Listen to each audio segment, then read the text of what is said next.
ராம விஜயம் பாகம் 1. இந்த நூலை முதலில் எழுதியவர் ஸ்ரீ ஸ்ரீதர சுவாமிகள். பிரம்மதேவரின் மகனான புலஸ்தியர் என்னும் ரிஷி சப்தரிஷிகளில் இவரும் ஒருவர். புலஸ்தியர் என்னும் ரிஷி தேவவர்ணி என்பவரை மணந்தார். இவர்களுக்கு பிறந்த மகனின் பெயர் வைஸ்ரவர். பாரத்வாஜ ரிஷியன் இவரும் சப்தரிஷிகளில் ஒருவர். பாரத்வாஜ ரிஷியின் மகளை மணந்த வைஸ்ரவருக்கு பிறந்தவர் குபேரன். பிரம்மா லங்காபுரி என்னும் நகரை நிர்மாணித்து அதனை குபேரனுக்கு கொடுத்தார். குபேரன் லங்காபுரியை ஆண்டு வந்தபோது பாதாள லோகத்திலிருந்து பிராமண வடிவில் வந்த ஒரு ராட்சசன் குபேரனை கண்டு பொறாமை அடைந்தான்.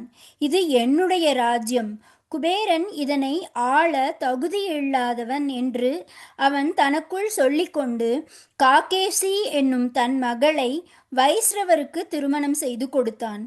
இவ்விருவர் மூலம் பிறக்கும் குழந்தைகளை கொண்டு குபேரனை லங்கையிலிருந்து விரட்டி அடிப்பதே இதன் நோக்கம். வைஸ்ரவரின் மூலம் காகேசிக்கு ராவணன், கும்பகர்ணன், விபீஷணன் என்னும் புத்திரர்களும் தாட்டகை, சூர்பனகை என்னும் புத்திரிகளும் அசுர குழந்தைகளாக பிறந்தனர். ராவணனும் அவனது சகோதரர்களும் கோகர்ணம் என்னும் இடத்திற்கு சென்று கடுமையான தவம் இயற்றினர். ராவணன் சிவனையும், கும்பகர்ணன் பிரம்மனையும், விபீஷணன் விஷ்ணுவையும் குறித்து தவம் இருந்தனர். இவர்கள் செய்த தவத்தால் மிகவும் மகிழ்ந்த பிரம்மதேவர் அவர்கள் முன் தோன்றி வேண்டிய வரங்களை கேட்கும்படி ஆசிர்வதித்தார். அனைத்து தெய்வங்களையும் சிறைப்பிடிக்கும் வலிமையையும் அளவிலா செல்வம் மற்றும் அறிவு இவற்றை ராவணன் வேண்டி பெற்றான். ஸ்வர்க்கத்தையும் பூமியையும் ஒரே அடியாக கபலீகரம் செய்யும் வரத்தை கும்பகர்ணன் பிரம்மனிடம் வேண்ட நினைக்க அதை கேட்ட அனைத்து தேவர்களும் பயந்து நடுங்கி சரஸ்வதி தேவியை மிகவுமே வேண்டினர்.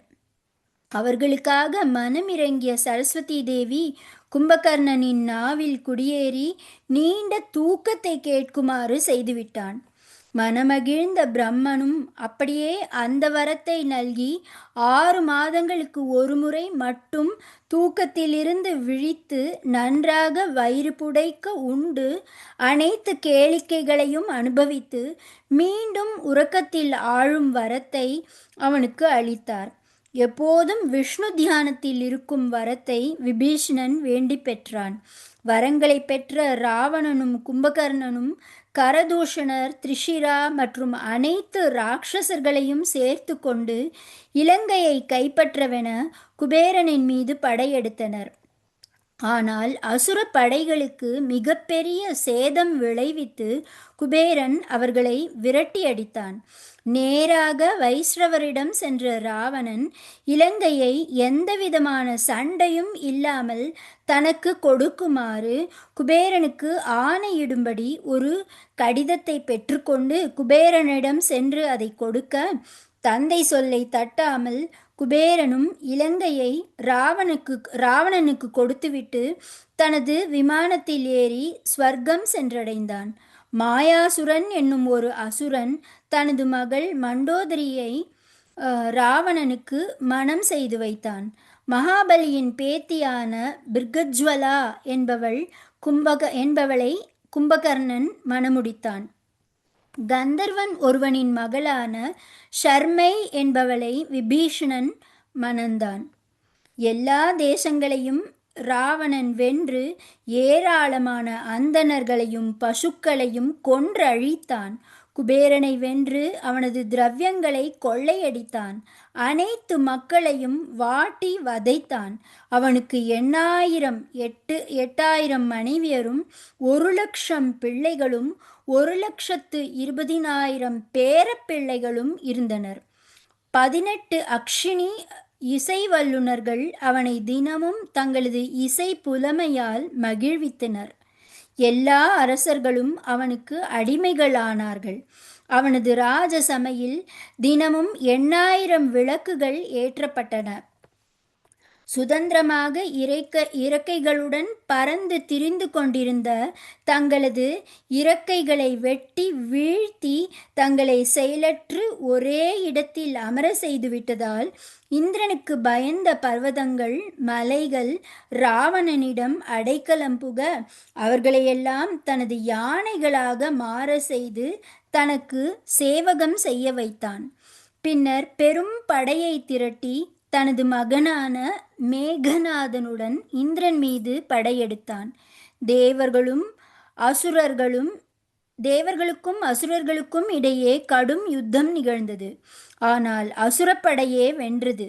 ஐராவதம் என்னும் வெள்ளை யானையின் மேல் அமர்ந்து போரிட்ட இந்திரனை அந்த யானையுடன் சேர்த்து சுழற்றி அடித்து வீசியதால் மேகநாதனுக்கு இந்திரஜித் என்னும் பட்டப்பெயர் கிடைத்தது.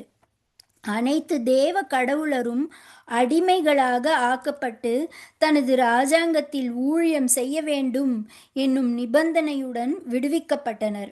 இந்திரன் சமையற்காரனாகவும் சந்திரன் ராவணனுக்கு கொற்றக்குடை பிடிக்கும் சேவகனாகவும் சலவைக்காரனாகவும் சலவைக்காரனாகவும் கபஸ்தி என்பவன் அவனுக்கு பணியாளனாகவும் பிரகஸ்பதி என்னும் தேவகுரு அவனது சபையில் அரசு வழக்கறிஞராகவும் பிரம்மன் புரோகிதராகவும் நாரதர் தம்புராவை மீட்டி எப்போதும் அவனை மகிழ்விக்கும் இசை பாடகராகவும் நியமிக்கப்பட்டனர். சிவனை ஆராதித்து அவருக்கு மிகவும் பிரியமானவராகி அவரது அருளால் 10 தலைகளும் 20 கைகளும் பெற்றான். தனக்கு கிடைத்த இந்த பெருமைகளால் கர்வமுற்ற ராவணன் ஒரு நாள் தனது விமானத்தில் ஏறி சிவன் உறையும் கைலாசத்துக்கு சென்றான். சிவனாரின் வாயிற்காப்பாளரான நந்திதேவர் ராவணன் கைலாசத்துக்குள் நுழைவதை தடுத்தார். தான் அவமானமுற்றதை பொறுக்க முடியாமல், நான் உன்னையோ அல்லது உனது தலைவனான ஈசனையோ கிள்ளுக்கீரை என மதிக்கிறேன் என ஆணவத்தில் பிதற்றியபடியே நந்திதேவரை தாண்டி கைலாசத்துள் பிரவேசிக்க முயன்றான். இதை கேட்ட பரமேஸ்வரன், ஒரு மனித பிறவியும் குரங்குகளுமாக உன்னை போரில் அழித்து கொள்ளட்டும் என ராவணனை சபித்தார். சாபத்தை வாங்கிய ராவணன் மேலும் கோபம் அடைந்தவனாகி சிவனார் அமர்ந்திருந்த கைலாசத்தை இலங்கைக்கு கொண்டு செல்ல நினைத்து தன் கைகளால் பெயர்த்தெடுக்க முயன்றான். பரமசிவன் தனது கால் பெருவிரலை ஊன்றி கைலாச மலையின் கீழே நசுக்குண்டு 1000 ஆண்டுகள் வதையுறும் வண்ணம் செய்தார். அப்படி கிடந்த அந்த நேரத்தில் ராவணன் அலறி துடித்து சிவனை பலவாறுமாக துதித்து தன்னை விடுவிக்குமாறு வேண்டினான். மனமிறங்கிய சிவன் அவனை விடுவித்தார்.